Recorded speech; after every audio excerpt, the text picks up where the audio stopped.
సత్యం. ఆ తత్వం మనకి ఇంత జగత్తుగా కనబడుతోందిగా. జీవులు ఇంత జగత్తు బయట కనబడుతూ ఉంది. ఇదేమిటిది? కార్యరూపము. భగవంతుని చేత సృజింపబడిన తరువాత ఉన్న ప్రపంచం ఇదంతా కదా. ఇది కార్యరూపము. కార్యరూపంలో ఉండేటటువంటి కార్యరూపంలో ఉన్న కారణ రూపంలో ఉన్న చేతనాచేతనములు పరమాత్మతో కలిసే ఉంటాయి. సదేవ సౌమ్యేదమగ్ర ఆసీతని సృష్టికి మునుపు పరమాత్మ ఉన్నాడు అని చెప్తోంది కదా. కారణం, కారణ రూపమైన పరబ్రహ్మ ఎలా ఉన్నాడు? చేతన అచేతనములతో కూడి ఉన్నాడు కదా. కార్యరూపంలో ఇప్పుడు మన జగత్తు సృష్టించాడు.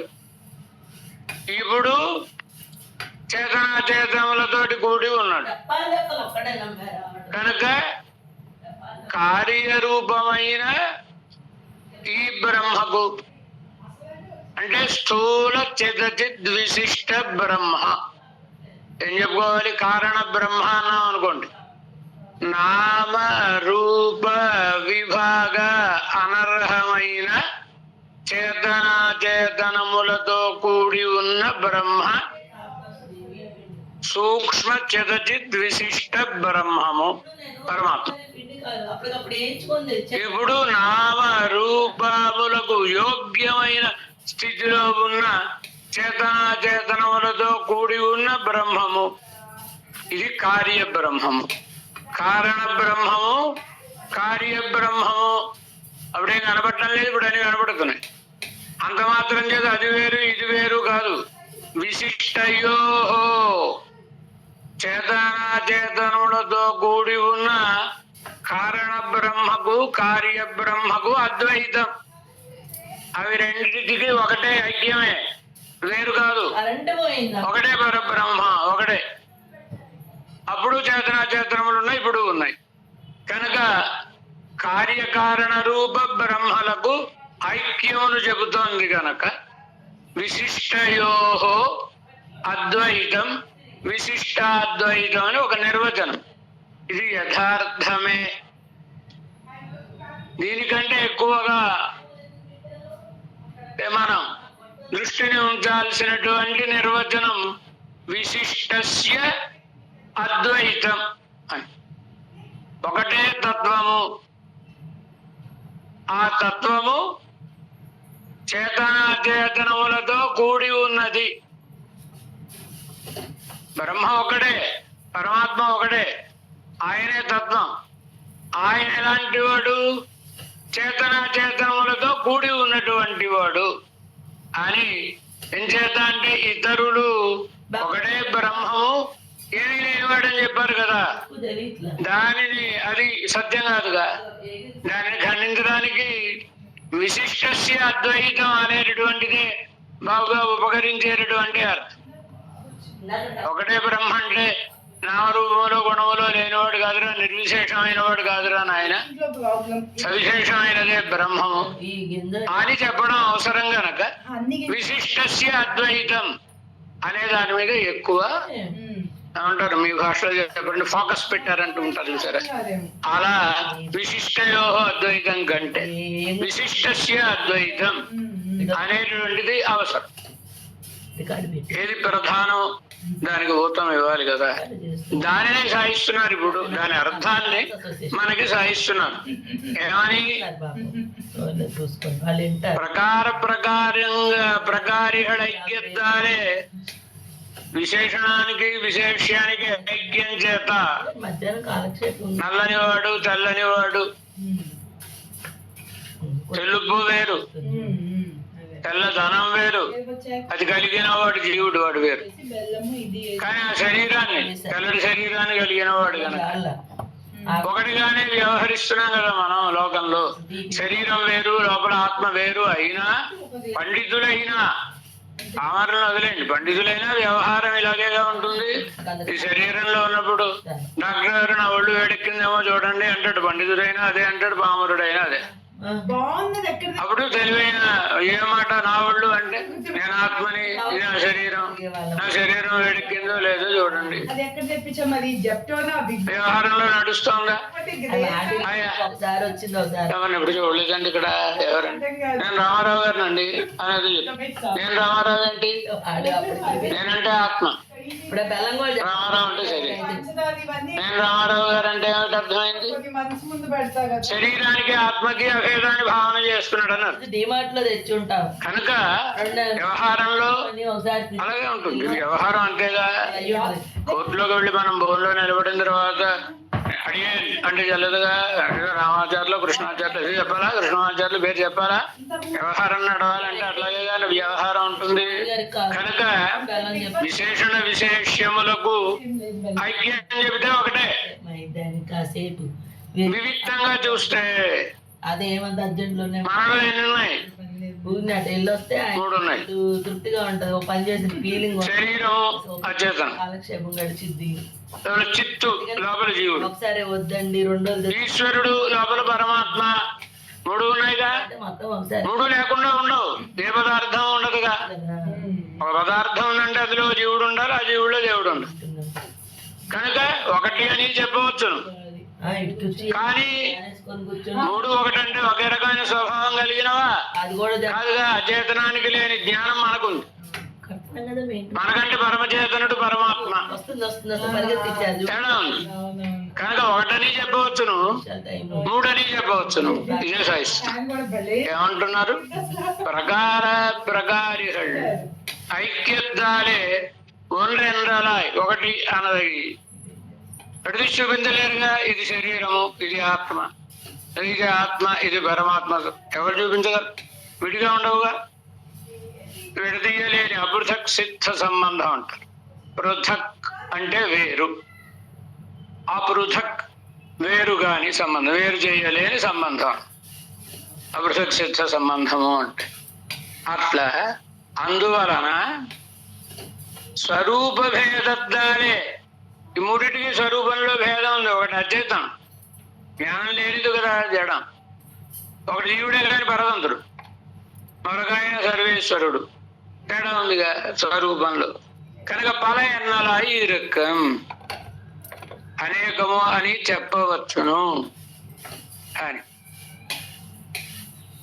ఒక్కసారి కొంచెం దీనిని విశదంగా అనుభవిద్దాం. అరుంబుతగారులు కొంచెం వివరంగా ఇచ్చారు. సకల లోక సకల శాస్త్ర ప్రసిద్ధ వేద ప్రామాణ్యం అంగీకృత్య, వేదం యొక్క ప్రామాణ్యాన్ని సకల లోకములలో సకల శాస్త్రములలో ప్రసిద్ధమైనటువంటిది వేదం.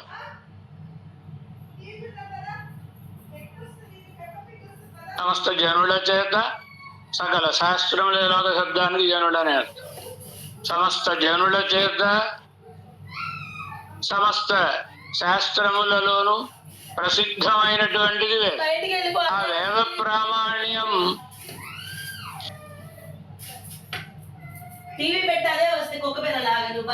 ఆ వేద ప్రామాణ్యాన్ని అనంగీకృత్య అంగీకరించకుండా తదుక్త సకలార్థాన్, ఆ వేదంలో చెప్పబడిన సకలార్థములను కూడా పరిత్యజ్య విడిచిపెట్టి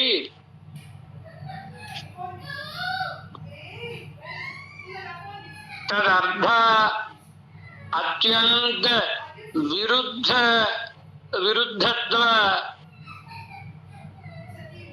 విరుద్ధత్వాన్ని విరుద్ధ అత్యంత ఆభాస, అత్యంత విరుద్ధములైనవి, అస్సలు నిజముగా అనేటువంటివి, ఆభాసంగా కనబడేవి అయినటువంటి అర్థకల్పనం చేసినటువంటివి కనుక వాక్యములు కుదృష్టులు అయిన మతములు అన్నారు. ఈడులో ఈ 10 నిమిషం అని చెప్పారు కదా, వాటిని గురించి చెప్పి కనుక వ్యర్థంగల్ వేదం చెప్పిన దానిని అంగీకరించని మతములు వ్యర్థములు. భగవంతుడే వచ్చి చెప్పినా సరే వేదానికి విరుద్ధంగా చెప్తే అనంగీకృతం. మరి భగవంతుడేగా బుద్ధుడుగా అవతరించాడు. అప్పటి ఆస్తిక భావన కలిగిన త్రిపురాసురులు మొదలైనటువంటి బుద్ధుడు అంటే ఈ గౌతమ బుద్ధుడు అనుకోకండి, కృతయుగంలో వాడే. అప్పటి వైదిక మర్యాద కలిగి ఉండి లోకపీఠాకరులైనటువంటి అసురులను వాళ్ళ వైదికం మీద ఉండే శ్రద్ధే వాళ్ళని కాపాడుతోంది గనక వాళ్ళ శ్రద్ధని తొలగించకపోతే వాళ్ళని సంహరించడం శక్యం కాదు గనక బుద్ధుడనే రూపంతో వారి దగ్గరకు వెళ్ళి వాళ్లకు నాస్తిక మతోపన్యాసమును చేసి వైదిక శ్రద్ధను తొలగించడం వలన వాళ్ళు ఆ వైదికులు అయిపోవడం వలన వాళ్ళని తేలిగ్గా పరమశివుడు సంహరించగలిగారు. అందుకోసం వచ్చిన అవతారం బుద్ధ. అప్పుడు చెప్పిన మాటలు భగవంతుడు చెప్పిన మాటలే. అంటే ఎండాకాలం కదా, ఆయన ఏదో ఇంకో ప్రయోజనం కోరి చెప్పాడండి. అవి వేదములకు విరుద్ధములు గనక అంగీకార్యములు కావు. మనం చెప్పక్కర్లేదు, రామచంద్ర స్వామి చెప్తారు. యథాహి చోరః స తథాహి బుద్ధః. దొంగవాడు ఎలాంటి వాడో బుద్ధుడు అలాంటి వాడయా అన్నాడు రామచంద్రుడు.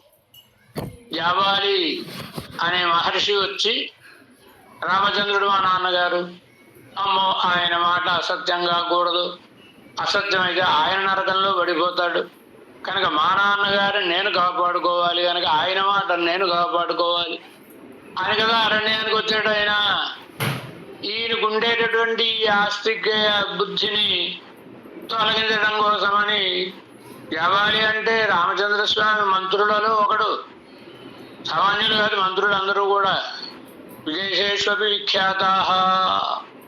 దశరథ చక్రవర్తి సభలో మంత్రులు విదేశములలో కూడా కీర్తి గడించిన వారు అని చెప్తాడు. కనుక ఇప్పుడేదో పెద్ద ఫారిన్ రిటర్న్ ఇలాంటివేవో చెప్తూ ఉంటారు కదా. మన వాళ్ళు కూడా ఇక్కడి నుంచి అక్కడికి వెళ్ళి ఆపరేషన్స్ చేసి వచ్చే పెద్ద పెద్ద డాక్టర్స్ వాళ్ళు లేరండి, ఉన్నారుగా అక్కడ సలహాదారులుగా వెళ్ళేవాళ్ళు వాళ్ళు. కనుక వాళ్ళు కూడా ఏమైనా అవసరమైతే సలహా అడగదగినటువంటి యోగ్యత కలిగినటువంటి మంత్రుడు. అందులో జాబాలి ఒకడు. కనుక ఈ జాబాలి అనేటటువంటి ఆయన రామచంద్రుని, వాళ్ళ అభిప్రాయం వేరేం లేదు, రామచంద్రుని అయోధ్యకు తీసుకువచ్చి పట్టాభిషేకం చేయాలని. నేను 14 ఏళ్ళు అడవిలో ఉండిపోతాను అన్నాడు కనుక భరతుని ప్రార్థన అనుసారం వచ్చినప్పుడు జాబాలి గారు వెళ్ళి ఆయన ఈ నాస్తిక మతోపన్యాసాన్ని చేశాడు. ఆయన ఏమిటిది రామచంద్ర, పరలోకం ఏమిటి, నరకం ఏమిటి, స్వర్గం ఏమిటి, అబద్ధం ఆడినవాడు నరకంలో పడిపోతాడు, సత్యాన్నే మాట్లాడాలి, ఏమిటి ఇవన్నీ, ఎక్కడుంది నరకం, ఎక్కడుంది స్వర్గం, ఇవన్నీ బ్రాహ్మణుడు పొట్టపోసుకోవడం కోసం అని కల్పించినటువంటివి. ఏవో ఉపన్యాసం చెప్పేశాడండి. చెబితే బ్రాహ్మణోత్తముడు ఒక్కండి రామచంద్రుడు చాలా గొప్ప. ఊరికే అన్నారండి ఆయన పెరుమాళ్, పెరుమాళ్ అంటే పెద్ద మనిషి అన్నారండి. ఊరికే అన్నారు ఆయన్ని, ఎంత గౌరవం కనుక ఏం అనలేడు. చాలా కోపం వచ్చింది. ఎంత కోపం వచ్చింది రామచంద్రుడి కంటే ఎప్పుడు తన తండ్రిని గురించి పరుషంగా ఒక మాట మాట్లాడలేదు. ఇప్పుడేమంటాడు, మీరు ఇలా మాట్లాడుతున్నారు. ఆ మతానంతా ఖండించేశాడు రామచంద్ర స్వామి. ఖండించిన తర్వాత మీరు ఇలా మాట్లాడుతున్నారు, మిమ్మల్ని అనకూడదులేండి, మీలాంటి వాళ్ళని మంత్రిగా పెట్టుకుందుకు మా నాన్నగారిని అన్నారు కానీ అనేసాడు. ఇది ఒకటే మాట, ఆయన పరుషంగా మాట్లాడిన మాట ఏంటంటే మీలాంటి వారిని మంత్రిగా పెట్టుకున్నందుకు మా నాన్నగారిని అన్నాడు అన్న. అంత కోపం వచ్చేసింది ఆయనకి. ఆయన అప్పుడు చెప్పిన మాట ఖండిస్తు. తర్వాత మళ్ళా వశిష్ఠుడు వచ్చి, అయ్యా ఈయన నాస్తికుడు కాదయ్యా, జాబాలి వైదికోత్తమ. జాబాలి అంటే వైదికోత్తముడు ఆయన, నువ్వు వెనక్కి రావడం కోసం ఏమైనా ఇలాంటి మాటలు చెప్తే వస్తావేమో అని చెప్పాడు అని అన్న. కనుక ఆ బుద్ధుణ్ణి, నువ్వు చెప్పిన బుద్ధుడు బుద్ధిని అపహరించిన వాడయా, వైదికమైన బుద్ధిని అపహరించి పాడేసిన వాడు కదా. కనుక చోరహ అలా భగవంతుడు చెప్పినామండి. వేదానికి విరుద్ధంగా చెబితే ప్రమాణం కాదు, వేదమే పరమ ప్రమాణం. భగవంతుడు కూడా ఆ మాటే చెప్తాడుగా, వేదమే పరమ ప్రమాణం అని చెప్తాడు కదా ఆయన. కనుక ఈ వేదానికి విరుద్ధంగా చెప్పినవి ఆభాసములైనటువంటివి ఏవైతే ఉన్నాయో అవి అన్నీ కూడా వ్యర్థములు, మనకే ఉపకరించేటటువంటివి కావు. వాటిని ఆచరించడం వలన మనకి ఆయన మనకు చెప్పిన మాట చెప్పుకున్నాగా యా వేద వాక్యా స్మృతయ అని. అనుకుంటే వేదానికి అనుగుణంగా చెప్పినటువంటి వాడు కనుక అది ప్రమాణం. కనుక ఈ రీతిగా వాటిని ఖండించి ఇంకా మన దర్శనాన్ని చెప్తూ మన మతానికి వేదమే మూలం, వేదాన్ని అనుసరించి చెప్పినటువంటిదే తప్ప రామానుజుల వారు యామునులో లేదా నాథములో కొత్తగా కల్పించి చెప్పినటువంటిది ఏం కాదు. వేదములలో ఉన్నటువంటి ఏం చెప్పింది వేదం? భోక్త భోగ్యం ప్రేరితారం చ మత్వా దుష్టః తతః తేన అమృతత్వమేతి. ఇది శృతివాక్యం. భోక్త భోగ్యం ప్రేరితారం చ మత్వా. భోక్త భోగ్యము ప్రేరిత మూడిటిని చెప్పింది, మూడు తత్వాలని చెప్పింది శ్వేతాశ్వతరోపనిషత్తులు అని మంత్రం ఇది. భోక్త అనుభవించువాడు, భోగ్యము అనుభవింపబడునది, ప్రేరిత వీరిని ప్రేరేపించువాడు. భోక్త భోగ్యం ప్రేరితారం చ మత్భావ్యాలను తెలుసుకుని. అంటే భోగ్యమేది ప్రకృతి కనుక ఈ ప్రకృతిని అనుభవించేవాడు పురుషుడు. మనమేగా ఈ ప్రకృతిని అనుభవిస్తున్నాం. ఈ రెండు ఉంటే సరిపోదు. ప్రేరిత ఈ పదార్థమును నేను అనుభవించవలేను అనే కోరికను కలిగించి మన చేత అనుభవింపజేయువాడు పరమాత్మ, ప్రేరేపించేవాడు ఆయన. కనుక మూడు తత్వములు జీవుడు,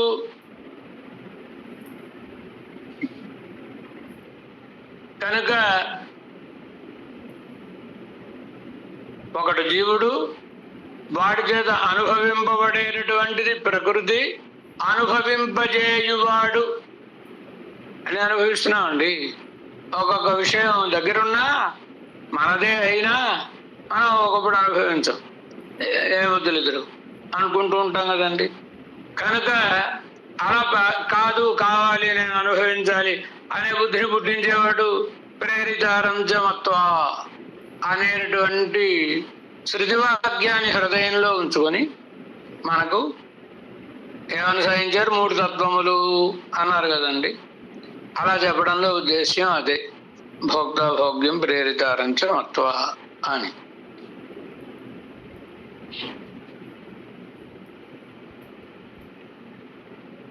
శృతిఛాయయా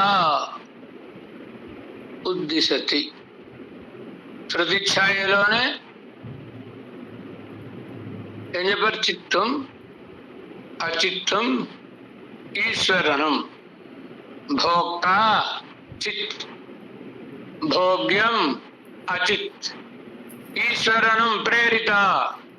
శృతి ఏ క్రమంలో చెప్పిందో ఆ క్రమంలోనే తెలపడం. ఇప్పుడు మూడు తత్వాన్ని తెలుసుకోవాలనుకోండి, చెప్పిన వారిలో కూడా అందరూ ఇప్పుడు తత్వత్రయం ఉంది మనకి. చిత్ ప్రకరణం, అచిత్ ప్రకరణం, ఈశ్వర ప్రకరణం, మూడు ఉన్నాయి కదండి. భగవద్గీత ఉంది 13, 14, 15 అధ్యాయం. ఈ 3 అధ్యాయములు. 13వ అధ్యాయం క్షేత్ర క్షేత్రజ్ఞ విభాగ యోగం, చిత్ ప్రకరణం. జీవుడు ఇదం శరీరం కౌంతేయ క్షేత్రమిత్యభిధీయతే ఇత్యాదిగా ఆరంభించి జీవస్వరూపాన్ని చెప్పాడు కండి. క్షేత్రజ్ఞుడు అంటే జీవుడు. క్షేత్రం అంటే శరీరం, క్షేత్రంలో ఉన్నటువంటి వాడు జీవుడు. వాడి గురించి 13వ అధ్యాయం గుణత్రయ విభాగ యోగం. తరువాత 3 గుణములు కలిగినటువంటిది ప్రకృతి. ఆ ప్రకృతిని గురించి అచిత్ లక్షణం 14వ అధ్యాయం. పురుషోత్తమ ప్రాప్తి యోగం, పురుషోత్తముడు పరమాత్మ, ఈశ్వర ప్రకరణం. భాష్యం సేవించినప్పుడు గోపాలాచార్య స్వామి అనేవారు, అసలు ఈ 3 అధ్యాయాలు ముందు ఉండాలయా, 13, 14, 15 ముందు ఉండాలి. అది మానేసి ఇంత దాకా వచ్చిన తర్వాత ఇప్పుడు చెప్పారు అని. అవునండి, ముందే చెప్పేచ్చు కదా, జీవుడు, ప్రకృతి, పరమాత్మ అని. మరి ఇక్కడ దాకా అది 12 అధ్యాయాలు గడిచిపోయిన తర్వాత 13వ అధ్యాయం నుంచి ఎందుకండి అసలు విషయాలు చెప్పాడు? నువ్వెవడివి, ప్రకృతి ఏమిటి, పరమాత్మ ఏమిటి అని ఎందుకు చెప్పాడండి అంటే, అంతే. ఇప్పుడు ఈ కాలంలో మనవాడు ఎందుకో పడిపోయాడండి, స్పృహ తప్పి ఆసుపత్రికి తీసుకెళ్ళామండి. తీసుకెళ్ళగానే ఏం చేస్తారు, ముందు గబగబా తీసుకెళ్ళి అన్ని తగిలించేస్తారండి, ఆక్సిజన్ అవి ఇవి అన్ని తగిలించేస్తారండి. అన్ని తగిలించేసిన తర్వాత అప్పుడు వాళ్ళ బ్లడ్ అది తీసుకొని ఏవో పరీక్షలు అన్నీ చేసుకుంటారండి. ఇవేం కాదు బాగానే ఉందనుకుంటే వదిలేస్తారండి, లేదు మనం బాగా ఇవ్వగలం అనుకుంటే ఏదో చేస్తారనుకుంటే వదిలేద్దాం, అవన్నీ మనకు అనవసరం కదా. ఏదైనా ముందు అవన్నీ అయిపోయిన తర్వాత ఒకటొకటి తీసేస్తారండి, ఇవన్నీ అక్కర్లేదండి, బాగానే ఉన్నాడండి, ఆరోగ్యంగా ఉన్నాడండి అని పంపించేస్తారు. అలాగే ఇప్పుడు అర్జునుడికి ఆపరేషన్ చేయాల్సిన దశలో ఉన్నాడు, ధనుర్బాణాలు వారేసి యుద్ధానికి రాగానే ముందు వాడి చేత వాడికి కావలసిన ఆక్సిజన్ ఏదో ఎక్కించాలి ముందు. అంతా కొంచెం వాడు స్థిమితపడి తత్వం తెలుసుకోగలడు అనుకున్న తర్వాత 13, 14, 15 అధ్యాయాల్లో తత్వాన్ని చెప్పాడు అని చమత్కారంగా వాడు చెప్తూ ఉంటారు కదండి. ఆ రీతిగా అది కూడా అంతే, ఇదే క్రమం. చిత్తం అచిత్తం ఈశ్వరనం, దానే కదా వీరు కూడా ఇక్కడ మనకు అనుగ్రహించినటువంటిది. తత్వములు 3 అన్నప్పుడు చిత్తం అచిత్తం ఈశ్వరనం అన్నారు కదా. ఇలా అనడానికి ఊరికే చెప్పారు మాటలు, ఏదో మనకి నచ్చినట్టు మనం మాట్లాడేస్తూ ఉంటాం కదా, అలా ఉండవు మన పూర్వాచార్యుల వాక్యములు. ఏదైనా ఒక వాక్యాన్ని ప్రయోగించారంటే ఆ క్రమానికి కూడా ఒక ప్రయోజనం. ఇలాగే ఈశ్వరుడు, జీవుడు, ప్రకృతి ఏదో మార్చి చెప్పచ్చుగా, లేదా పరమాత్మ, జీవుడు, ప్రకృతి, పరమాత్మ, ప్రకృతి, జీవుడు అటు నుంచి ఏదో చెప్పచ్చుగా. ఎలా చెప్పారంటే అలా చెప్పారంటే దానికి ఒక క్రమం ఉంది అని అర్థం. దానికి ఏదో ఒక సార్థక్యం ఉంటుంది, దానికి ఒక శాస్త్ర ప్రమాణం ఉంటుంది. ప్రమాణము లేని మాట మన పూర్వాచార్యుల నోట రాదు, అది నిర్ధారితమైనటువంటి విషయం అన్నమాట. కనుక ఆ దానిని హృదయంలో ఉంచుకుని సాయించారు. భోక్త భోగ్యం ప్రేరితారంచ మత్వా అని. జీవుడు, ఈ జీవుడు ప్రకృతిని తాను అనుభవిస్తూ ఉంటాడు. భుక్త భోగం అజోన్య అని. జహాత్యేనాం భుక్త భోగం అజో అన్య అంటుంది. ఈ ప్రకృతిని అనుభవించేవాడు ఎవరు? జీవుడు. క్షరాత్మానవు ఈశతే దేవ ఏకః, ప్రకృతిని శాసించేవాడు పురుషుడు. పురుషుల్ని ప్రకృతిని రెండింటినీ శాసించేవాడు పరమాత్మ కదా. కనుక 3 తత్వాలు. అవయావనా అవేమిటి అంటే సుఖాది భోగద్దుక్ ద్వారభూతమాహయాలే అజిత్తై భోగ్య శబ్దత్తాలే సొల్లిత్తు.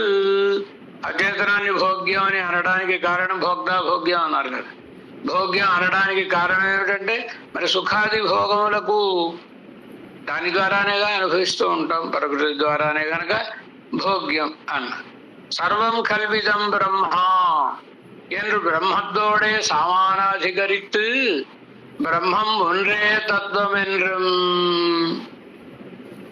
ఉపనిషత్తులలో సర్వం కల్విదం బ్రహ్మ, ఇది సర్వము బ్రహ్మ కదా, ఇది వేదవాక్యం.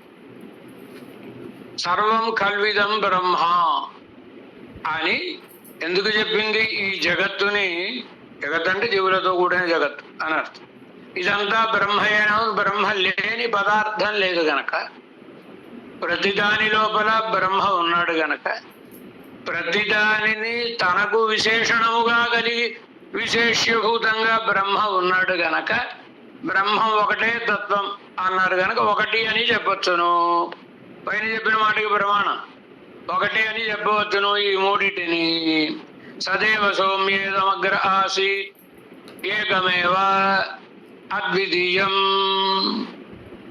కుమారునికి చాందోగ్యంలో తండ్రి తత్వోపదేశం చేస్తూ చెబుతున్నమాట. సదేవ, సత్, సత్ అనే వాటికి ఉన్నది అని అర్థం. దాని పక్కన ఒక ఏవకారాన్ని చెప్పు, సదేవ అని. ఈ ఏవకారాన్ని చెప్పడానికి కారణం ఏమిటి? ఉన్నది అనే చెప్పచ్చును. ఎలా ఉన్నది చెప్పలేం. రేపు ఈ సృష్టికి మునుపు చేతనములు అచేతనము కూడా పరమాత్మలోనే చేరిపోయి ఉంటాయి, పరమాత్మలోనే ఉంటాయి. పరమాత్మ కూడా సూక్ష్మమైన రూపంలో ఉంటాడు. ఎంత సూక్ష్మమైన రూపము? నామరూప విభాగ అనర్హ సూక్ష్మమైన రూపం. ఓ పేరు పెట్టడానికి కానీ, ఓ రూపం చూడడానికి కానీ అనర్హమైనటువంటి అంతటి సూక్ష్మమైన రూపంలో పరమాత్మ తనలో చేతనాచేతనములను కలిగి ఉండును. ఇది సృష్టికి ముందు ఉండేటటువంటిది. దీనికి పేరు సద్విద్య అని పేరు. చాందోగ్యంలో సామవేదానికి సామవేదం నుంచి పుట్టినటువంటి ఉపనిషత్తు చాందోగ్యోపనిషత్తు. చాందోగ్యోపనిషత్తులో సద్విద్యా ప్రకరణం, సద్విద్యా ప్రకరణంలోని వాక్యం ఇది. సదేవ సౌమ్యేదమగ్ర ఆసీత్ ఏకమేవ అద్వితీయం అని. అంటే కొంచెం ఈ వాక్యం బోధపడాలంటే విరివికి జంకగా కొంచెం ఆ విషయాన్ని చెప్పుకోవాలి. ఉపనిషత్తులో శ్వేతకేతువు అని కుమారుడు, ఆయన తండ్రి వరేనాయన, మన వంశంలో ఇంతవరకు చదువుకోని వాడు ఎవడూ లేడురా, నువ్వు కూడా బాగా చదువుకోవాలని గురుకులానికి పంపించాడు. 14 ఏళ్ల పాటు గురుకులంలో చదువుకున్నాడు ఆయన. 14 ఏళ్ళు చదువుకోవాలా అండి అంటే, అది శాస్త్రం అంతా చదువుకోవాలంటే వేదం, కొన్ని మర్యాదలు, వేదానికి ఉండే మర్యాదలు కొన్ని ఉన్నాయి. ఎప్పుడు చదవాలో అప్పుడే చదవాలి. మన ఇష్టం వచ్చినట్టు చదివేసుకోకూడదు. మన అధ్యయనాలు ఉంటే మానేయాలి. ఇలా ఏవో నియమాలు ఉన్నాయి కదా. శుక్లపక్షంలోనే వేదం చదువుకునేవి, కృష్ణపక్షంలోకి వచ్చాడు వేదాంగములు. శుక్లపక్షంలో వేదములు, కృష్ణపక్షంలో వేదాంగములు. ఇలా చదువుకుంటే పరిపూర్ణమైన విద్య కలుగుతుంది. చదువుకున్నాడు ఆయన. చదువుకుని ఇంటికి వచ్చాడు. ఇంటికి వచ్చిన తర్వాత కొంచెం తేడా కనబడింది తండ్రికి. పెద్ద ఎక్కువ ఎవరితోటి మాట్లాడడం అది ఉండేది కాదు. పెద్దవాళ్ళు ఎవరైనా, తండ్రి గారు చాలా గొప్పవాడు, తండ్రి గారి దగ్గర పెద్దవాళ్ళు ఎవరైనా, విద్వాంసులు వాళ్ళు వచ్చినా ఈయన వాళ్ళు ఎవరితోటి మాట్లాడేవాడు కాదు. అలా చోట కూర్చుని ఉండేవాడు అన్నమాట. పెద్దవాళ్ళు రాగానే వీళ్ళందరూ అసోహం పెట్టడం ఏం లేవు. ఇది చూచాడు తండ్రి. స్తబ్ధోసి ఉతతమాదేశం అప్రాక్ష్య ఏనాశ్రుతం శృతం భవత్యమతం మతం అవిజ్ఞాతం విజ్ఞాతం స్యాత్ అన్నాడు. స్తబ్ధోసి ఏమిట్రా, అన్నీ తెలిసిపోయిన వాడిలాగా అలాగా స్థిమితంగా కూర్చున్నావు నువ్వు. పెద్దవాళ్ళు కనబడ్డారనగానే ఏం చేయాలి? గొప్పవాళ్ళు కనబడ్డారనగానే వారి దగ్గర నుంచి ఏ మంచి విషయం మనకి దొరుకుతుందో సంచిలో పట్టేసుకోవాలండి. పెద్దవాళ్ళు కనబడినప్పుడల్లా వెళ్ళడం, దాసోహం పెట్టడం, వారు చెప్పినటువంటి మంచి విషయాన్ని సేకరించుకోవడం కదా. శిలాహారి శిలం యథ. ఎలా ఉండాలి చదువుకునేటప్పుడు అంటే?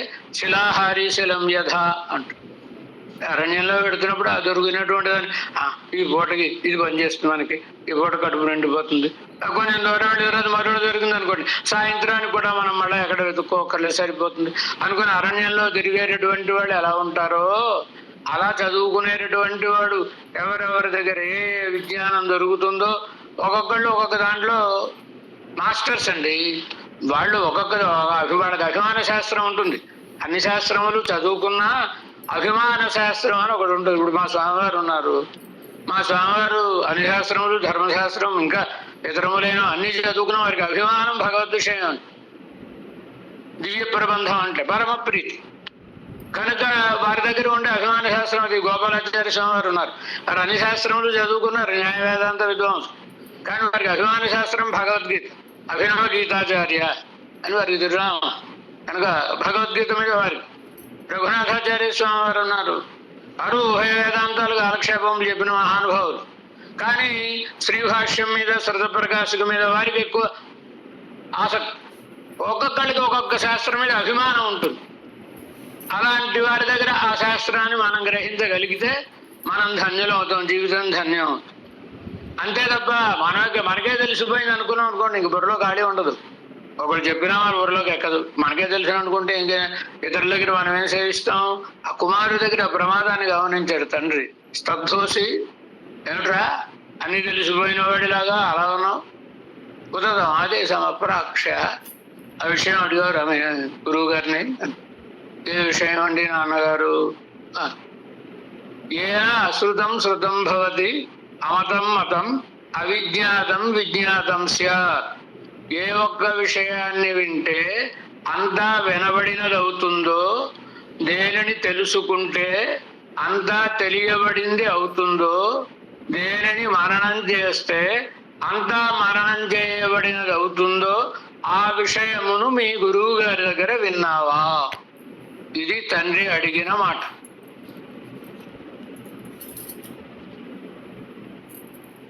అద్భుతమైన ప్రయోగం ఏంటి? ఉతతం ఆదేశం అప్రాక్ష్య అని అడిగాడు. నువ్వు ఆ ఆదేశమును గురించి విన్నావురా అని అడిగాడు. వాడికి ఆదేశం అంటే ఏమిటో తెలీదు కుమారుడికి. నువ్వు ఆ విషయం విన్నావా? ఒక్క విషయాన్ని వింటే అన్ని విషయాలు ఎలా తెలుస్తాయి? ఏదో ఒక విషయాన్ని గురించి మనం చదువుకున్నాం అనుకోండి, మరొక విషయాన్ని గురించి ఇతర విషయాలు ఎలా తెలియబడతాయి? అదేంటో అంత సమంజసంగా అనిపించలేదు. అదేంటండి నాన్నగారు, ఒక్క విషయాన్ని తెలిస్తే అన్ని విషయాలు ఎలా తెలుస్తాయండి అని అంటే, సరే దేనికైనా థియరీ ప్రాక్టికల్స్ రెండు ఉంటాయి కదండి. కనుక రెండిటితోటి చెప్తే కానీ బాగా బుద్ధికి అవగతం కాదు కదా. ఈ కుమారుని వెంట పెట్టుకుని వెళ్ళాడు. సాయంత్రం అలా ఉదయం వెళ్ళాడు. ఒకసారి ఉదయం వెళ్ళాడు, ఎక్కడో ఒక కుమ్మరి అతని పనాలు అతను కుండలు చేసుకునే చోటుకు వెళ్ళాడు. కుమ్మరి ఏం చేస్తున్నాడు? మట్టిని బాగా మర్దిస్తున్నాడు. మట్టి ముద్దని బాగా మర్దిస్తున్నాడు. ఏటో అది రోజు చేసుకునే పనేనండి, మట్టిని మర్దించుకుంటున్నాను అన్నాడు. ఆ కొట్టు అటు వెళ్ళిపోయిన తర్వాత ఏదో ఇనుప సామాగ్రి ఇటు పనులు చేసుకునేవాడు ఎవడో కనబట్టి, ఆయన ఏదో ఒక ఎనపబోతని పుచ్చుకుని సాకు కొడుతున్నాడు. ఏమిటది అంటే ఎనప ముక్కండి అంది. విన్నారా అన్నాడు వాళ్ళ అబ్బాయికి వేసి. గొప్ప ఉంది, నేను రాలేదేంటి, నేను చూడలేదా, రోడ్డు మీద ఎడుతుంటే కనపడతా మా నాన్నగారు ఇదో పెద్ద పాఠం కింద విన్నావరా చూసావురా అంటారు. అనుకుని తీరా పెడితే ఇంకా ఎదురుగా పెడితే బంగారం షాప్. ఆయన ఏదో బంగారం ముక్కని సాగు కొడుతున్నాడు అండి కోట మీద పెట్టి. అవి వచ్చేసారు. సాయంత్రం మళ్ళా తండ్రి కుమారుడు వెళ్ళారు. రెండు ఉంటాయిగా, మార్నింగ్ వాక్ ఈవినింగ్ వాక్. కనుక సాయంత్రం మళ్ళా కొడుకుని దగ్గర పెట్టుకుని వెళ్ళినప్పుడు ఏమయ్యా పొద్దున్న నువ్వేదో మట్టిని మర్దించావు కదా, మట్టి ముద్ద ఏదైనా కనబడటం లేదు అన్నా. ఇదిగోండి బాబు అన్నట్టు చూపించాడు. చూపిస్తే కుండలు ఉన్నాయి, ఏవో ప్రమిదలు ఉన్నాయి, భిన్న భిన్నమైనటువంటి రకముల వస్తువులన్నీ కనబడ్డాయి. వాటిలన్నింటినీ చూపించాడు. ఇవేనండి బాబు అన్నాడు. అర్థమైందా నీకు అన్నాడు కొడుకుని. మట్టి కుండ చెప్పా మరొకటి. ఏమిటండి అన్నాడు. ఓహో నీకు అర్థం కాలేదా? ఇంకా ఎదురుకెళ్ళి ఇందాక ఎనప ముక్కని సాగొట్టున్నావు కదా, ఏదో ఎనప ముక్కని ఎక్కడుందండి? ఇదిగోనండి అన్నాడు. చాకు చూపించాడు. ఒక నెయిల్ కటర్, నఖనికృంతన అని అంటారు ఉపనిషత్తు చెప్పిన మాట. అదేదో చూపించాడు, అవన్నీ చూపించాడు. ఇదిగోండి అన్న. ఎరా ఇప్పుడైనా అర్థమైందా? బంగారం షాపుకు పోయి పొద్దున ఏదో నువ్వు బిస్కెట్ ఏదో సాగొడుతున్నావు కదా, ఏమైందయ్యా అని అడిగాడు. అడిగితే వాడు ఏదో ఇదిగోండి అని ఏదో ఒక నెక్లెస్ ఒక ఉంగరం ఏవో చూపించి, ఇప్పుడు బాధపడిందిరా నీకు అన్న. ఏటో నాకేం అర్థం కాలేదండి నాన్నగారు అన్న. అంటే అప్పుడు తండ్రి, ఇప్పుడు నువ్వు మట్టి ముద్దని చూసావు, ఆ మట్టి ముద్దే నీకు కుండ కింద అయింది, ప్రమిద కింద అయింది, గ్లాసు కింద అయింది, మరోటి అయింది కదా. అంటే దాని పరిణామమే అది. మట్టి కంటే వేరు కాదు. మృత్తికేత్యేవ సత్యం వాచారంభణం వికారో రామధేయం. మృత్తికేత్యేవ సత్యం. అది మట్టే, ఇది మట్టి. కానీ దీన్ని ఏమంటున్నావు, ఏవో రకరకాల పేర్లు పెట్టి పిలుస్తున్నావు. ఎందుకోసమని? వ్యవహారం నడవాలంటే మట్టి ముద్ద అంటే అది గ్లాసు లేకపోతే కొండో ఏమంటే ఎవరికి తెలుస్తుంది. ఆ వ్యవహారం కోసం పేర్లు పెట్టారు. నిజానికి ఆ మృత్తికయే ఇందులోనున్నది. నువ్వు గనక మృత్తికను గురించి బాగా అధ్యయనం చేసావు, బాగా చదివితే, మరి ఇప్పుడు చదువులకు సారం అదే కదండి, బాగా చదివితే ఈ ద్రవ్యమును ఎన్ని రకములుగా వినియోగించవచ్చును, ఆ తర్వాత ఎన్ని మార్పులు పొంది ఆ ద్రవ్యం కనబడినా ఇది ఆ ద్రవ్యమే అని గ్రహిస్తావా లేదా? గ్రహిస్తావు కదా. అలాగే మిగతావి చూపించాడు. అదే ఉపనిషత్తు చెప్పడం కూడా, ఒకటి మట్టిని చెప్పింది, 2 ఇనుమును చెప్పింది, 3 బంగారాన్ని, 3 కొట్లు చూపించాడు. 3 కొట్లు ఎందుకు చూపించాలి? 2, 4 చూపించచ్చును కదా. 3 గుణాలు, సత్వము, రజస్సు, తమస్సు, 3 గుణములతో కూడిన ప్రకృతి. ఈ ప్రకృతి భగవదాత్మకం అని చెప్పాలి. చెప్పడం కోసమని ఇప్పుడు నా పాఠం చెప్తాను అన్నట్టు ఇంటి దగ్గర. సదేవ సౌమ్యేదమగ్ర ఆసీ ఏకమేవ అద్వితీయం. సదేవ, ఎప్పుడైతే పూర్వం సృష్టి కాలానికి మునుపు, అగ్రే అంటాడు. అగ్రే అంటే సృష్టి కాలానికి మునుపు సత్ అని చెప్పచ్చు, నువ్వు ఉన్నది అని చెప్పాలి. లేకపోతే కథం అసత సజ్జాయేత, ఉపనిషత్తే ప్రశ్నించింది. లేని దాని నుంచి ఉన్నది పుట్టదు కనుక దీనికి మూలమైన ద్రవ్యం ఒకటి ఉండాలి. అదే పరమాత్మ చేతనాచేతనములను తన శరీరముగా కలిగి ఉన్నాడు. కానీ మనం ఇదమిత్తమని చెప్పలేనటువంటి సూక్ష్మమైన రూపం కనుక సదేవ సౌమ్య, పాఠం చెప్పినట్టు బుద్ధగించాలి కనుక బుద్ధివంతుడా అని అర్థం. సదేవ సౌమ్య ఇదమగ్రాసి, ఇది సద్దుగా ఉండెను. తర్వాత ఏమైంది? భగవానుడు ఇతర ఉపనిషత్తుల్లో పెడితే బహుశ్యాం ప్రజాయేతి సదబోధప్యత, భగవంతుడు ఆలోచించాడు, అనేకముగా అగుదునుగాక అనుకున్నాడు. అనుకున్న తర్వాత తన యొక్క ఈ శరీరమును వికరింపచేశాడు. వికరింపచేయడం అంటే అద్భుతమైన ఉపమానాన్ని భట్టరు వారు శ్రీమణరత్నకోశంలోనూ సాయిస్తారు, శ్రీరంగరాజస్తవంలోనూ సాయిస్తారు. ప్రళయ సమయ సుప్తం స్వం శరీరైకదేశం వరదచిదచిదాఖ్యం స్వేచ్ఛయా విస్తృణానః ఖచితమివ కలాపం చిత్రమహగద్యధూన్వన్ అనుశిఖిని శిఖీవ క్రీడసి శ్రీ సమక్షం. ఈ మంత్రార్థాన్ని చెప్పేశారండి వారు. శ్రీ సమక్షం లక్ష్మీదేవి, లక్ష్మీనారాయణ ఇద్దరు అండి. లక్ష్మీనారాయణ ఇద్దరు ఉన్నప్పుడు మరి భార్యాభర్తలు కదా, ఆవిడకి ఓ చిత్రం చూపించినా లక్ష్మి అంటట్లయినా ఏమిటండి అడుగుతుంది ఆవిడ. అది పుంసా పణ్యవధూ విడంబి వపుషా ధూర్తాని వాయాసయన్. శ్రీగుణరత్న కోసం స్త్రీ వేషం వేసుకున్న పురుషుడండి. మంచి అందంగా తయారై ఆ బజార్లో వెళ్తుంటే కొందరికి ఇదే పని, ఆడవాళ్ళు కనిపిస్తే వాడు వెనకాతలు పరిగెత్తడమే పని కదా. అలాంటి వాళ్ళు అందరూ ఆవిడ మనకేసి చూస్తుందేమో, నవ్వుతుందేమో, ఆ వెనకాతలు పెడుతూ ఉంటారు. ఆయాసయన్, ఆయాసన్ అంటే ఆవిడ జిగ్ జాగ్ గా తిరుగుతూ ఉంటే ఆ వెనకాతలు అయ్యో ఆవిడ వాడ తప్పిపోతుందేమో అని చూస్తూ తిరుగుతూ ఉంటారు.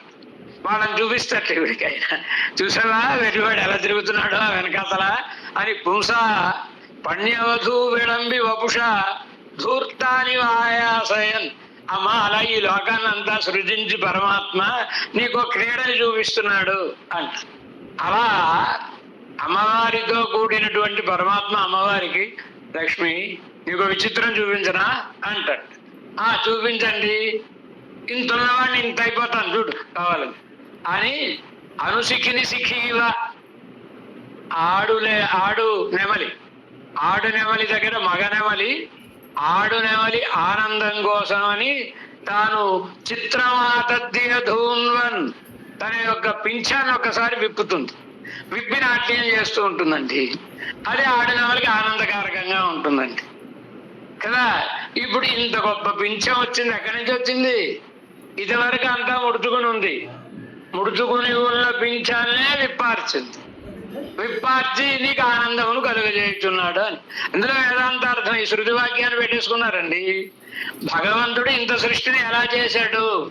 తన లోపల ఇమిడి ఉన్న చేతనాచేతనములు రెండు ఉన్నాయి కదా. ఈ అచేతనమునకు ఇంత వికారమును కల్పించి జీవులను అందులో పెట్టి, కనుక ఇది ఎక్కడి నుంచి పట్టుకొచ్చాడు భగవంతుడు? బయట నుంచి ఎక్కడి నుంచి అయినా పట్టుకొచ్చాడా? పట్టుకురాలేదు. కిం సాధన నివసన్ కిం ఉపాదాన కస్మై ఫలాయ సృజతి ఇదం సమస్తం ఇత్యాది అనిష్ఠిత కుతర్కమతర్కయంతః తద్వైభవం శృతివిదో విదుః అప్రదర్గ్యం. వేదం తెలిసిన వాళ్ళకి తప్ప నీ వైభవం తెలీదు పరమాత్మ. ఇంత జగత్తుని ఎక్కడి నుంచి పట్టుకొచ్చాడు పరమాత్మ? తనలో నుండే వికరింపజేశాడు. గమనించాల్సిన విషయం ఒకటి ఉంది ఎదుర భగవద్ విషయం. శ్రీవాములు నమ్మాడు వారు చాలా అందంగా చెప్పారు. ఏమని? భగవంతుడు ఈ జగత్తుకంతటికి తానోరువే తని విత్తాయి, తానోరువే తని విత్తాయి. తానే విత్తనము, తాను విత్తనమై ఇంత లోకాన్ని సృజించినాడు. అలా చెప్పేస్తే సరిపోతుందా? సరిపోవాలిగా. విత్తనము చెట్టుగా మారిందంటే విత్తనం పగిలి దాని లోపల నుంచి మొక్క పెరుగు. విత్తనం ఉండదు, ఆ తర్వాత విత్తనం పగిలిపోతుంది. పగిలిపోయి దానిలో నుంచి మొక్క వస్తుంది. కానీ భగవంతుడికి ఏం కాదు. కనుక ఈయన అలా ఉన్నా తనకు మాత్రం ఏ మార్పు లేకుండా ఉండేటటువంటి முதலில் சிதையாமே தானோ ருருவே தனிவித்தாய் தன்னில் முகவர் முதலில் సిదయామే. తనకే మార్పు ఉండదు భగవంతుడు. భగవంతుడు ఆయనలాగే ఉంటాడు. ఆయన శరీరభూతమైన చేతనాచేతనములకు మార్పు అంతే. అచేతనానికి రూపంలో మార్పు, జీవుడికి స్వభావంలో మార్పు అంతే. ఇంత చిత్రమాతద్యధూన్వన్. మళ్ళీ ఆట అయిపోయిన తర్వాత నెమలి పింఛం ముడి చేసుకుంటుందండి. ప్రళయకాలంలో మళ్ళీ అంతటినీ తనలోకి పరమాత్మ తీసేసుకుంటాడండి. అందుకోసమని ఈ ఉదాహరణ చెప్పినది. సదేవ అలా నామరూప విభాగానరహంగా ఉన్న పరమాత్మయే ఇదమగ్ర ఆసి, ఇది అంతా అయ్యేను, నేను సృష్టించాలి అనుకున్నాడు ఆయన. ఇంత జగత్తును సృష్టించను. కనుక ఇప్పుడు ఏం చెప్పాలి? ఈ జగత్తు భగవంతుని కంటే భిన్నమైనదా? భగవంతునితో ఒకటేనా? భగవంతునితో ఒకటి కాదు, భగవంతుని కంటే వేరైనదే. కానీ భగవానుని విడిచి ఉండగలదా? భగవానుని అస్తిత్వం లేకపోతే ఉండగలదా? ఉండలేదు. కనుక భగవంతుని ఏమని చెప్పాలి? విశ్వం అవిశ్వం. ఇతిహాస పురాణములు వేదవాక్యాన్ని వివరించడానికి వచ్చినవే కదండి. భగవంతుని విశ్వం అనొచ్చు. ఆయనే ఇంత జగత్తుగా పరిణమించినాడు గనక ఆయనేనా? అవిశ్వం. కానీ ఈ జగత్తులో ఉండే పరిణామములు, మార్పులు ఆయనకేమో. చేతనాచేతనములలో మార్పు తప్ప ఆయనకి ఎట్లాంటి మార్పు ఉండదు.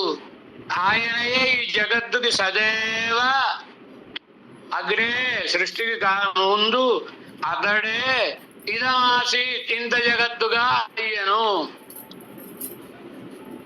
ఏకమేవా అద్వితీయం. మళ్ళా సదేవ చెప్పి ఏకమేవా అంటే పరమాత్మయే ఉపాదాన కారణం. సదేవ అంటే ఆయనయే ఉపాదాన కారణం అయ్యాడు.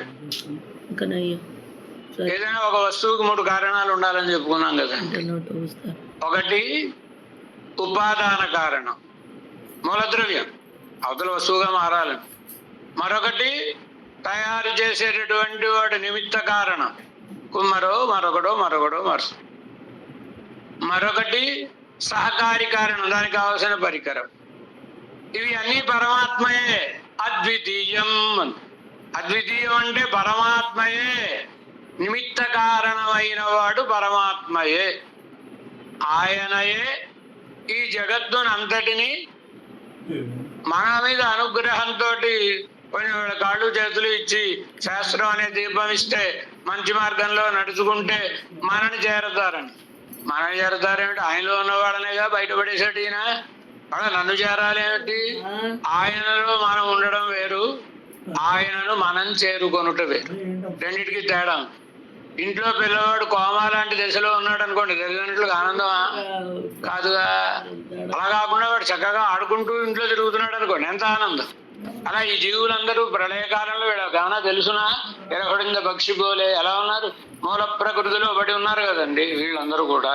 కనుక ఇలాంటి వాళ్ళని ఎలా ఉన్నాం మనం? మైనపు ముద్దలో అగమబడిన బంగారు రజనులాగా ప్రళయకాలంలో పరమాత్మలో చేరి ఉన్నాం. మూల ప్రకృతి మనకేమి చూసే శక్తి వీడికి ఉన్న, చూడడానికి సాధనాలు అవి ఏం లేవుగా. అప్పుడు కరణ గడేవర ప్రదానం చేసి ఈ లోకంలో సృష్టించి కాళ్ళు చేతులు అన్ని ఇచ్చి ఇంద్రియాలు ఇచ్చి మంచి పని చేయరా నాయన, బాగుపడరా నాయన అని ఓ దీపాన్ని కూడా ఇచ్చాడు కదా మనకి భగవంతుడు. వేదం అనే దీపాన్ని కూడా ఇచ్చినాడు కదా భగవంతుడు. కనుక ఇది అనుగ్రహ కార్యం.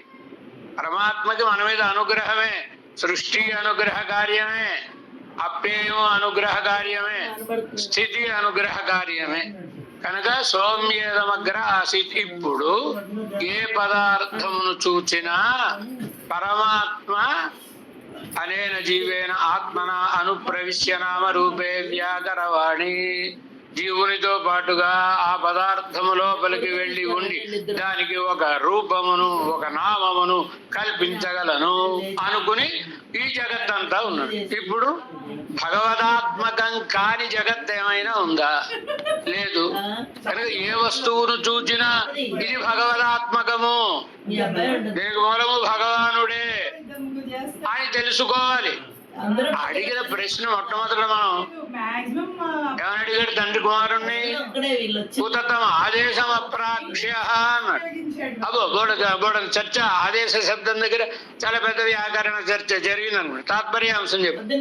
ఆదేశం అంటే అర్థం ఏమిటి? పరిపాలించువాడు, శాసించువాడు. ఆ శాసించువాడిని గురించి తెలుసుకున్నావురా అని ప్రశ్న. వాడికి ఆదేశం అంటే ఇప్పుడు అర్థం కాలేదు. మొత్తం అంతా చెప్పిన తర్వాత వాడికి అర్థం అవుతుందో ఆదేశ శబ్దానికి అర్థం పరమాత్మ అని. ఎంచేత అంటే మన శరీరాన్ని మనం చూసుకోకుండా గాలి భగవంతుడే ఈ జగత్తుని ఆదేశించువాడు. ఏదో మరో చోట ఉపనిషత్తులోనే ఒక చర్చ జరిగినప్పుడు భగవంతుడే ఆదేశము. గార్గి సూర్య చంద్రమసు విధృతే తిష్టత. సూర్య చంద్రులు అలా ఉన్నారంటే అదిగో ఆ భగవంతుని ఆదేశంతో ఉన్నారు అని యాజ్ఞవల్క్యుడు చెప్పినటువంటి మాట గార్గి మొదలైనటువంటి వాళ్ళకి. కనుక ఆదేశ శబ్దవాచ్యుడు పరమాత్మ. నువ్వు ఆ పరమాత్మని అడిగావా? జగత్కారణమైన వాటిని గురించి తెలుసుకున్నావా? ఏక విజ్ఞానేన సర్వ విజ్ఞానం. ఒకరిని తెలుసుకొనుట చేత అన్నీ తెలియబడతాయి. ఎలా తెలియబడతాయి? ఆ ఒక్కడే వీటన్నిటి లోపల ఉన్నవాడు గనక, ఆయన శరీరభూతములైనవే ఇవి గనక అతడిని గురించి పరిపూర్ణంగా సృష్టి స్థితి లయ మోక్ష ప్రదత్వములను వసగువాడి అనే. మిమ్మల్ని అయితే ఏమండు, మమ్మల్ని అయితే బర్రాడిసినట్టు అరుస్తాడు. అదే అదే ఖండీర్ భగవంతునికి ఉద్యానవనం లాంటిది ఈ లోకం అంతా. ఆయన ఉద్యానవనం ఇదంతా అని కదా. అదే వాక్యం సదేవ సౌమ్యేదమగ్ర ఆసీత్ ఏకమేవ అద్వితీయం. ఉపాదానము ఆయనయే, సహకారి కారణము ఆయనయే, నిమిత్త కారణము ఆయనయే అని ఇది ఇత్యాది ఆలే తత్వం ఏకం సదేవ అన్నాడుగా. ఒకటే తెలుసుకుంటే అంతా ఎవరండి? ఒక జ్ఞానుడండి. ఇప్పుడు ప్రహ్లాదుడు ఉన్నాడండి, అందరిలో ఆయన కనబడ్డాడు ప్రహ్లాదునికి. ఆయన గర్భంలో, తల్లి గర్భంలో ఉండగానే మహానుభావుడు నారద మహర్షి ఉపదేశాన్ని పొందిన అన్యజీవి కనుక తర్వాత చెప్తాడు ఆయన. అసుర వార్గులు అడుగుతారు ఆయన, ఒరే నువ్వు మేము సమానమైన వయసు గలవాడనరా, మాకు ఎవరిది తోచవరా ఈ అర్థాలు, ఇన్ని మంచి అర్థాలు నువ్వు ఎలా చెప్తున్నావురా అని ప్రహ్లాదుని అడుగుతారు. అడిగితే ప్రహ్లాదుడు చెప్తాడు, మా అమ్మగారు నన్ను గర్భంలో ఉన్నప్పుడు నారద మహర్షి ఆవిడకి ఉపదేశం చేసేవాడు. ఆవిడ పాపం బాధ ఉంటుంది కానీ గర్భవతి, అందువల్ల ఆవిడ నిద్రపోయేది, లోపల ఉండి నేను వినేవాడిని. ఇప్పుడు దాన్ని అంగీకరించి మనవాడు కూడా ఈ గురుడితో ఉన్నప్పుడే టేప్ రికార్డర్ పెట్టి అంతా వినిపించేస్తున్నారు. ఎందుకంటే పుట్టేవాడు ఇంత జ్ఞానంతో పుట్టేస్తాడు. కొందరు మహానుభావులు అలా జన్మించిన వాడు కూడా ఉంటారు కదా. అలా అలాంటి వాడు ప్రహ్లాదుడు. కనుకనే ఆయనకి విష్ణు శస్త్రేషు విష్మాసు మయిచాసు యథాస్థిత. అయినా మీరు కత్తులు పుచ్చుకుని వచ్చారు నన్ను కొట్టడానికి, ఆ కత్తులలో నాకు పరమాత్మ కనబడుతున్నాడు, మీలో కనబడుతున్నాడు, నాలో ఎలా రోజు కనబడుతూ ఉంటాడో నాకు అలా మీలో కనబడుతున్నాడయా అన్నాడు. కనుక సర్వత్ర సమదర్శినా అంటుంది. అలా ఇది జ్ఞానం, తత్ జ్ఞానం. ఆ పరమాత్మకు సంబంధించిన యథార్థమైనటువంటి విషయాన్ని తెలుసుకోగలిగితే అదే జ్ఞానం అనబడును. అది తప్ప మిగతా ఏం తెలుసుకున్నా పట్టుపోసుకోవడానికి ఉపయోగపడతాయేమో తప్ప మరొక దానికి విద్య అన్యాసల్ప నైపుణం అనేసరి. అందుచేత ఒకడే తత్వము పరమాత్మ. ఆయన యొక్క శరీరభూతం జగత్ సర్వం శరీరం తే. ఇది రామాయణంలో బ్రహ్మదేవుడు రామచంద్రుడితో